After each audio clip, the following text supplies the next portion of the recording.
Good morning, everybody. It's another Sunday morning, a beautiful Sunday morning. It's Palm Sunday, and it's time for another edition of Bacon in Your Jammies. I know a lot of you are missing being at church this morning, but we are the church. Remember that. Wherever we are, we can be the church. And I know that my church here in Deerwood has a bucket of palms sitting outside for anybody that wants to drive by and take a palm and wave it and say your hosannas. So today we are going to be making another favorite, of course. Why wouldn't I make anything but my favorites? I'm going to make Grandma Sunny's rhubarb coffee cake.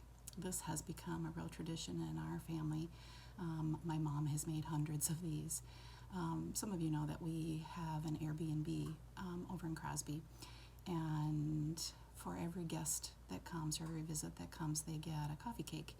And when my mom is here and in town, she makes those coffee cakes. So she makes a bunch of them, and they freeze just beautifully. It does make 2 coffee cakes. So here's to you, Grandma Sunny. Thank you for all the hundreds of coffee cakes that you've made and all those that you'll continue to make.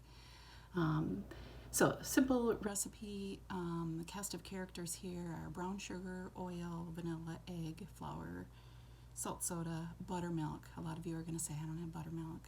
You can easily make your own buttermilk by it calls for a cup. Just take a cup of milk and put in a teaspoon of lemon juice. Curdles up nice and is perfect for substitution for buttermilk. And then on top, the filling is rhubarb and blueberries. Now, this can be a combination of any fruit that you want. A lot of people don't have rhubarb, of course, at this time of year. I happen to have a freezer full, thanks to my sister Ann. But rhubarb is going to be coming up very, very soon. You can also get it in the freezer section of the grocery store. But I'm lucky enough that I have a whole freezer full of it. So it takes a cup and a half of rhubarb and a half a cup of blueberries. But you can make a combination of any 2 cups of fruit. I've made it with apples. I've made it with frozen cherries. I'm sure it would be good with peaches or any combination of fruit that you want to put in it. And then on top it has a crumble top of nuts and sugar and butter, and so we'll get to that part. But for the nuts, you can use anything too. I like to use sliced almonds, but you can use walnuts or pecans. I've even used pistachios. And you can get really creative with this. I have used cherries and dark chocolate chips that has made it really, really yummy. So you put in what you want to put in, but the basics are for rhubarb coffee cake. So we're going to get going. So to start with, we're going to have a cup and a half of brown sugar, and to this I'm going to add in 2/3 of a cup of oil. I use canola oil, but you can use vegetable oil or whatever you like. So 2/3 of a cup of oil and a teaspoon of vanilla and 1 egg.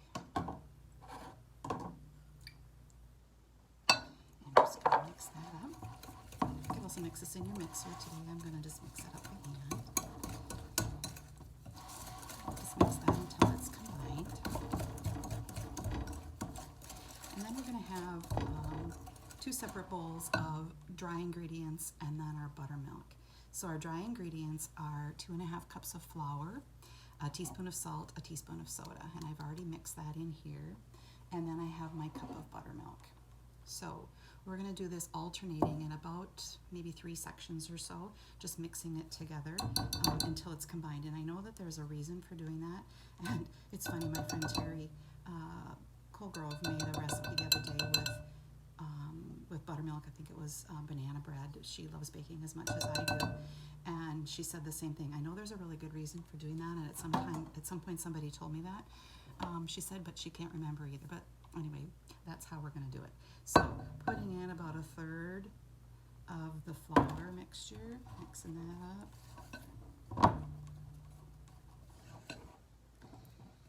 And about 1/3 of that buttermilk. And this is one thing you don't need to overmix. You just need to mix it till it's combined. A little bit at a time there. Okay, another dash of the flour. And buttermilk to just drink it. I think my mom does. Anyway, I don't know that I've ever tried it. It just doesn't sound very good. Chime in if you like buttermilk. Alrighty, and the last of our flour and our milk. Another little tip as you're baking. My mom taught me this from way back when. I always run a sink of soapy water before I start baking, and then as I have time in between, I just whip up those dishes. It makes it easy to just keep your hands clean and keep everything kind of clean. So it gives you a spot to put all those dirty things. Alrighty, so now we have everything mixed in here. And again, just kind of till the wet is all combined into the dry. Whoop. And then we're going to add in our fruit. So I make my packets when I freeze my rhubarb. I know that I need 1.5 cups of it, so I chop up 1.5 cups and I put it in freezer bags, put it in my freezer, and then I know I have to measure it again. And I chop them in pretty big chunks. I kind of like that in my coffee cake, so that I can tell what it is. It kind of disintegrates into into the dough when it's baked, but if you leave it a little bit bigger, you can kind of see that it is rhubarb in there. And that's you just want to fold that in, and then lastly I'm going to add in about 1/2 cup, and I am using frozen blueberries, but you can use fresh blueberries certainly, or again whatever fruit you have, and then just carefully fold those in so you don't want to mash those up. And that's it. I mean, just make sure. I've got brown sugar, oil, vanilla, egg, flour, salt, soda, buttermilk, rhubarb, blueberries. That's it. Okay. So now I have 2 prepared pans. I use a 9-inch round pan, but you could certainly use a square pan, or you can use 8-inch. That I have used that. I've used pie pans. You could even do it like in a 9x13 if you wanted to. I would bake it just a little bit longer because it's going to be a little bit thicker. But 2 9-inch rounds work perfectly. And then I'm just going to put 1/2 in each pan. And then we're going to make the topping.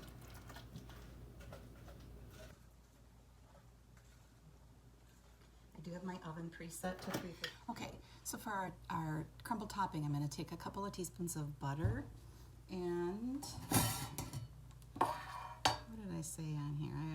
I don't hardly measure it. I'm going to take about 1/4 cup of sugar.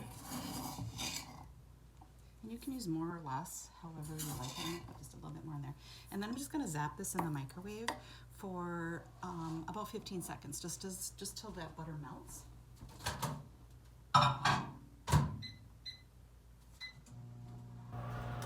So we'll just let that melt, and then I just stir in the chopped nuts. So today I'm using sliced almonds. Yummy, yummy. And I use about 1/2 cup or so. Sometimes I have, you use whatever you've got. Again, I said you could use pecans. I've used pistachios. It just makes a nice crumble. And if you don't have nuts, it's okay. It's perfectly acceptable to not have nuts on them if you don't like nuts. Okay, then I'm going to just pop in about 1/2 cup or so of the almonds and give that a stir.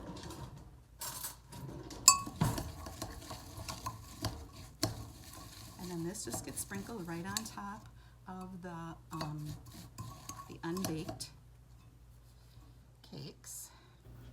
And let's take my fingers because I can, and just sprinkle that on. So I'm just sprinkling it on top, making a nice cover, about 1/2 on each one. And that's what really makes it yummy. Okay, that is it. Then I'm going to pop those into the oven at 350 for 50 minutes, and we'll come back and see what we get. Okay, so here's our finished product. I wish you could smell it. It smells so good. Goofy me, I forgot to set the timer, so I could smell it when it was done. Just want to make sure that it's just starting to pull away slightly from the sides of the pan. Make sure that it's done in the middle. And we're going to just slice up a piece here.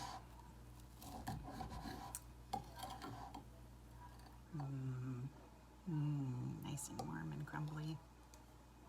I'm going to take it with my favorite cup of coffee here and go watch church. Have a great day, everybody. I love you.